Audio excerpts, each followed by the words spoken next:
Today we have discussed about postulates of a crystal field theory. First, electrostatic model. In electrostatic model, CFT treats the interaction between a metal ion and a surrounding ligands as purely electrostatic. CFT treats the interaction between a metal ion and surrounding ligand. Metal ion और surrounding ligand के जो interaction होते हैं in CFT as purely electrostatic, electrostatically होते हैं. Ligands are considered as a point charge. ligand को हम point charge से consider करते हैं. इस सेकेंड में D orbital splitting. D orbital splitting में क्या होगा ना, when ligands approach a central metal ion the degeneracy of the D orbitals is removed due to the repulsion. When ligands approach a central atom central metal ion the degeneracy of the D orbital is removed due to repulsion होने से D orbital of degeneracy removed हो जाएगा. This leads to splitting of d orbitals into sets of different energy depending on the geometry. Geometry में depend करेगा वो कैसा splitting हो गया डी ऑर्बिटल, वो स्प्लिटिंग होगा. उसके बाद थर्ड में हम देखेंगे no covalent character.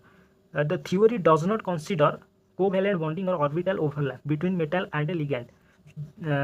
The theory does not consider covalent bond और orbital overlap between metal and ligand. Metal और लिगैंड के जो ऑर्बिटल ओवरलैप बिटवीन जो थ्योरी क्या बोला, the theory does not consider covalent bonding. उसके बाद अंदर जो कोवैलेंट बॉन्डिंग था वो नहीं होगा बिटवीन मेटल एंड लिगैंड. तो नेक्स्ट है स्पेक्ट्रोकेमिकल स्पेसिस. स्पेक्ट्रोकेमिकल स्पेसिस में क्या, ligands are arranged based on their ligands are arranged based on their ability to split d orbitals. This is called the spectrochemical species. Ligand का जो best ability है कि वो split करेंगे d orbitals. This is called spectrochemical series. Strong field ligands cause greater splitting than weak field ligands.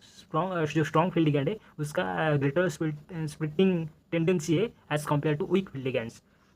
तो 5 नंबर पर हम देखेंगे crystal field stabilisation energy that is CFASE. The energy difference due to d orbital splitting contributes to the stability of the complex, affects its color and magnetic properties. Crystal field stabilisation energy क्या ना, तो energy difference due to the D orbital splitting contributes to the, जो d orbital splitting होगा उसका जो difference होगा energy difference वो होगा stability of the complex that affects its colour and magnetic properties. तो 6 क्या है, colour and magnetism. The absorption of a visible light corresponds to electronic transitions between split d orbitals, explaining the color of a complexes. और next है magnetic behaviour depends on the number of unpaired electrons resulting from orbital splitting. Magnetic behaviour जो है वो depend करेगा किस पे, number of unpaired electron resulting the orbital splitting. तो ये था हमारा postulates of CFT. Thank you.